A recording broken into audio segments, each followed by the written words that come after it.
সিঙ্গারা তো সবাই খান। আজকে আমি চিকেন সিঙ্গারার রেসিপি নিয়ে হাজির হলাম। এখানে প্রথমে 2 কাপ ময়দা নিয়ে নিব। এতে লবণ পরিমাণ মতো এবং তেল দিব 2 চা চামচের মতো। সবগুলো উপকরণ একসাথে ভালো করে মিশিয়ে নিব। এভাবে মিশানো হয়ে গেলে তারপর নরমাল পানি দিয়ে একটু একটু করে একটি টাইট ডো করে নেব।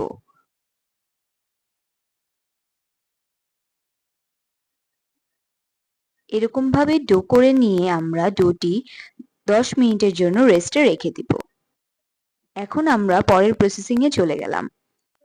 প্রথমে কড়াইতে তেল দিব, তারপর পেঁয়াজ দেব। পেঁয়াজ একটু হয়ে এলে কেটে রাখা চিকেন দিয়ে দিব। একটু লবণ দিয়ে ভেজে নেব। ভাজা হয়ে গেলে এখানে আলু ও গাজর দিয়ে দিব। তারপর সামান্য মরিচ ও হলুদ দিয়ে একটু কষিয়ে পানি দিব।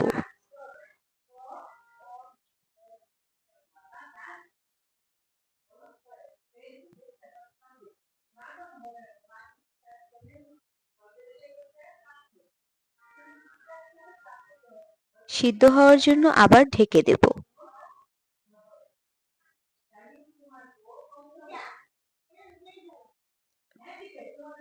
পানি শুকিয়ে এলে পেঁয়াজ, কাঁচামরিচ ও ধনেপাতা দিয়ে সাথে সাথে নামিয়ে নেব। তারপর রেস্টে রাখা ডো থেকে ছোট ছোট লেচি কেটে নেব।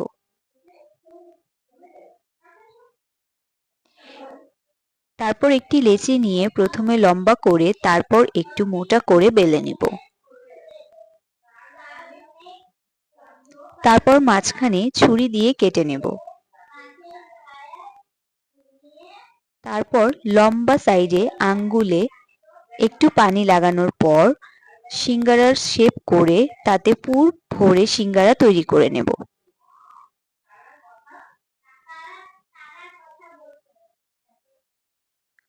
আমি এভাবে সবগুলো সিঙ্গারা তৈরি করে নিয়েছি।